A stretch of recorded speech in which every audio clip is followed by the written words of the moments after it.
Obviously, we're happy to still be playing, but focused on Nevada. I hope my guys said their name right. I tried to tell them that it's Nevada. Eric's a great coach, has been for a long time, and they're a veteran team that's ninth in the nation in offensive efficiency. So they present a tremendous challenge as far as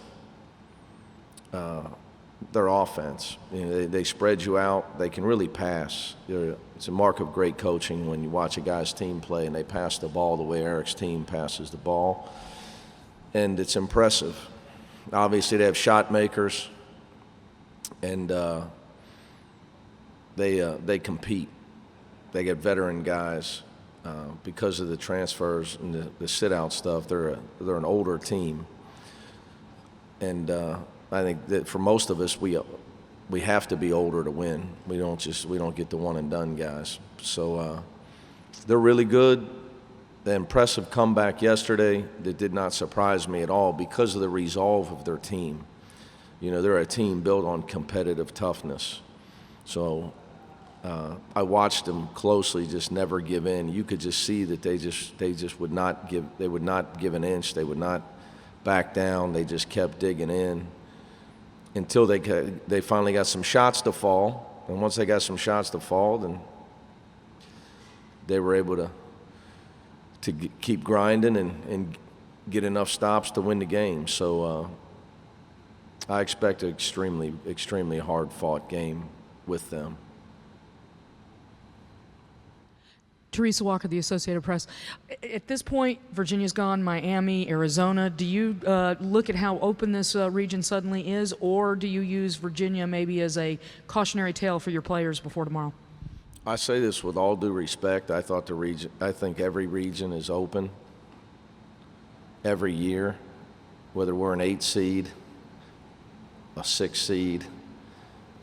Everybody puts their pants and shoes on the same way. I try to build my program not to take a back seat to anybody, and I try to teach my kids that all of them may not hear this growing up, but they're going to hear it from me, that they can be whatever they want to be, whatever they're willing to work to be. And they should turn off the TV. People are going to tell them whether they can win or not, or how good they are. It's irrelevant if you let that stuff affect you. So I feel bad for teams that lost, but other than that, it doesn't really mean any. We won't talk about that. We're worried about Nevada. That's all that matters. We don't beat Nevada. Whatever happened at some other site is completely irrelevant to us. And I say that with, I hold Virginia in high reverence because of their defensive numbers, and they have one of the classiest coaches in the country. But that being said, my point to you is we always think that we can win the tournament. We always think that we can win the game, no matter who we're playing, so. Bill Cook from GoBearcats.com. Mick, you alluded to that just a second ago about having to have older guys to win, and you've talked about your program as a developmental program. Can you elaborate on that a little bit? Is that a conscious decision you made when you got the job that you were going to have to approach it that way? And do you think it's good for college basketball to have those programs given what's going on in the country now? Well, I don't want to bore people, but when I got the job, we had no players, old or young. But I think you got whatever you have when you get a job, you got to understand the demographic of your situation, of the 99 percentile. Obviously, we got Lance Stevenson, but we got him really late because the Blue Bloods didn't take him. So you got to figure out who you can get, and then you got to figure out who you can get that you can win with, and what is your pathway to success. And if you get away from it, there's plenty of examples of people that maybe stayed on it, then got away from it and lost their success, and they had to get back to it. So we have to develop players. It's just really who we are. Doesn't mean we don't try to recruit a lot of guys. Luke Kennard's in the NBA, played 2 years at Duke. He's from 45 minutes north of Cincinnati. We tried hard to get him. It wasn't going to happen. was what it was. Instead, we got a guy named Jacob Evans. So sometimes you win because you get a guy for 4 years instead of 2. But there's a lot of decisions to be made when you're running a program, and I think that you got to have a mix.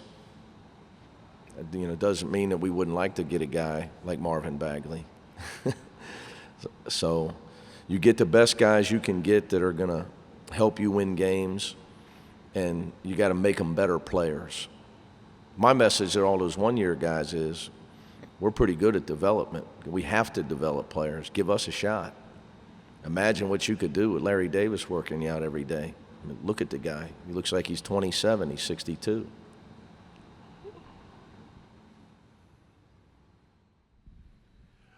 Yeah, Chuck Culpepper from the Washington Post. We're here in Nashville with 2 large Cincinnati-based programs here. I wonder if you could play tour guide for a bit and explain what you think distinguishes and characterizes the city of Cincinnati among the basketball places that you've been.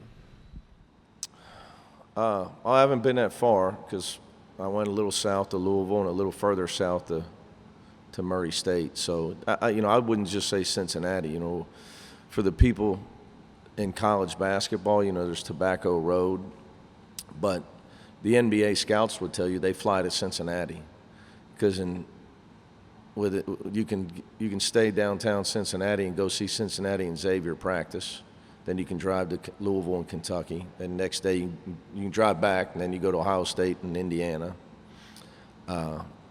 Dayton's got tremendous basketball history, and I didn't mention Butler. And so we're in the college basketball elite belt. I mean, it's hard to recruit in our area. There's a lot of big-time programs. Purdue's 3 hours from us. And you keep throwing them out there. So it's very competitive. It's hard to continue to be good because you have to get some kids from outside the region because it's tough. It's just tough. There's not enough kids for all of us to win. And I would tell you, obviously we both have higher seeds this year, but Cincinnati and Xavier have been good for a long time. But it's just not just in our city. We're surrounded by it. I would throw this to you. It's just we both have 13 scholarships, and there's only one guy from Ohio on our teams. And Chris and I recruit Ohio. It's just hard. There's a little conference called the Big Ten. Jeff Wallner, WCPO.com.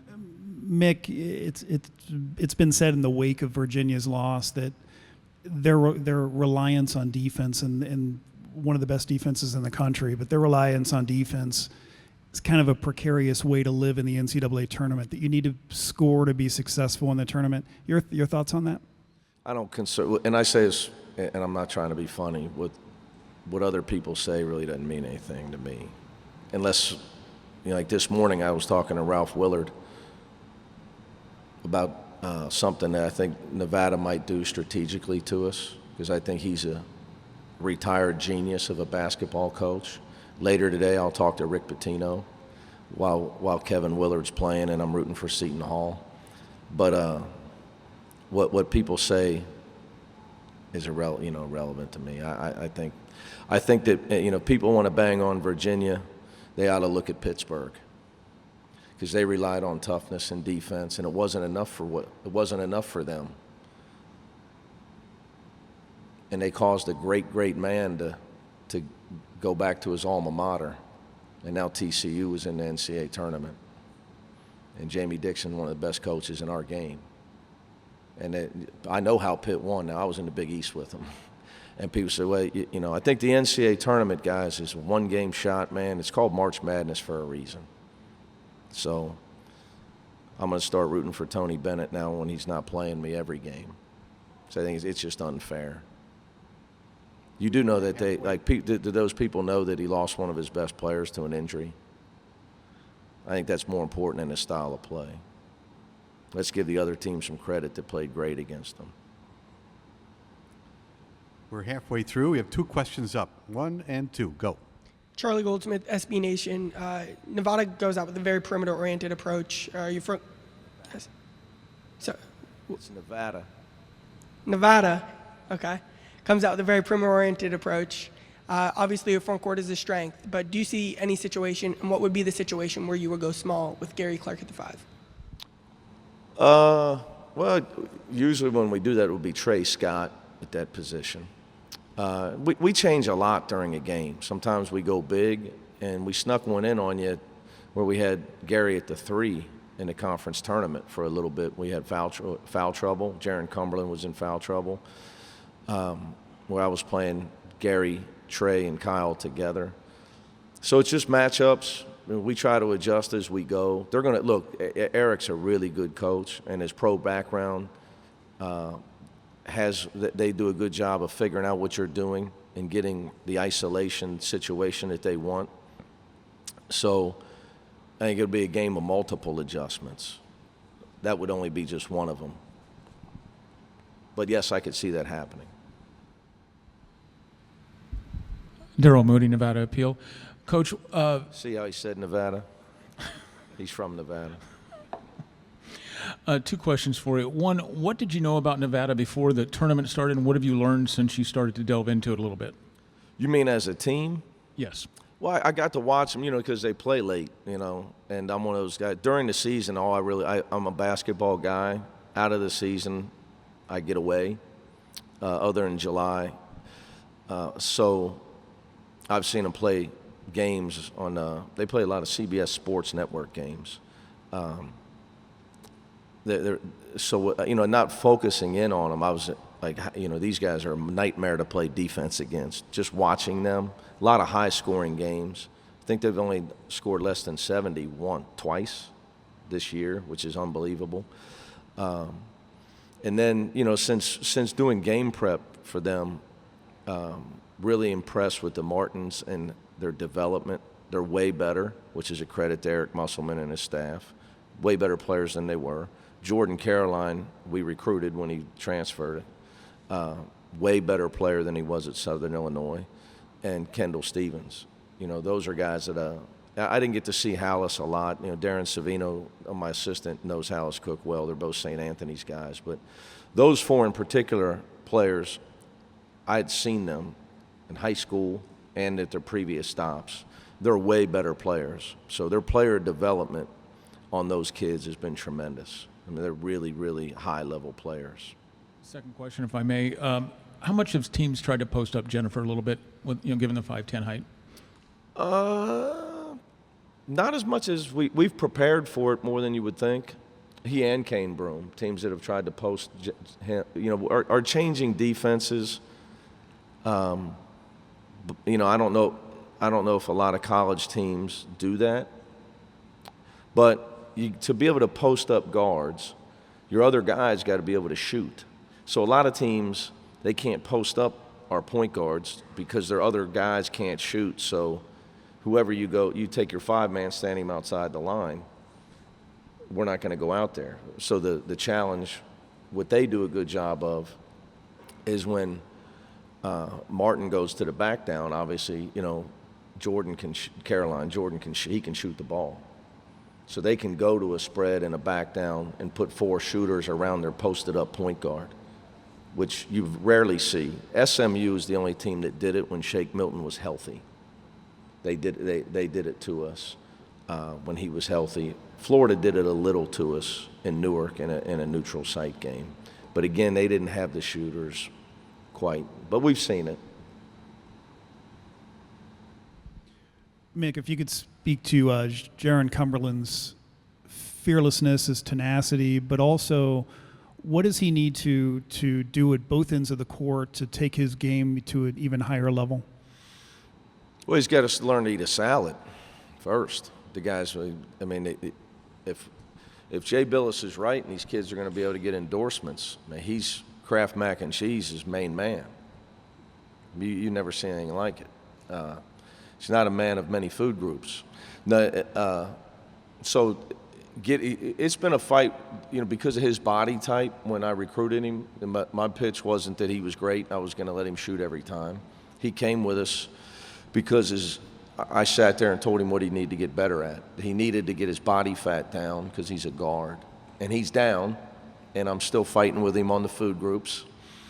And he's got to work on his flexibility. His strength's not an issue. So, you know, I have the best guy in the country for that, Mike Rayfeld. So continuing to try to get his body loosened up and his body fat down, and just get his conditioning to where he can be a guy that, when we had Sean Kilpatrick as a senior, it's hard to average 21 a game. You got to run around and shoot every ball and not get tired. So conditioning is big, maturity is big. He's made a huge jump, though, from his freshman to his sophomore year. But just continue to develop his body, get his body fat down, his conditioning up, and his ball handling, his left hand. So, but these are all things I presented to him during his visit. And fortunately, he was somebody that respected that. He wanted coaches that were going to help him get better. Under 3 minutes to go. Questions right here. 3-minute warning. Justin Berg, BearcatJournal.com. Coach Nevada, Gotcha. is known for their. See how I'm getting everybody on this. The Wolfpack are known for their offense. What challenges does their defense present to you? Well, I will say, you know, in fairness to a team that scores the ball as well as they do, and they can score it fast, their possessions are higher. So your points per game that you're going to give up is a little higher. But they front the post. They do a lot. They're similar to us in a lot of ways. They scrap, they fight, they front the post, they switch a lot. And their scouting report, they're a scouting report team. All you got to do is watch their bench while you're watching film. They know every play you run. They're going to be sitting all over everything. You're not going to trick them.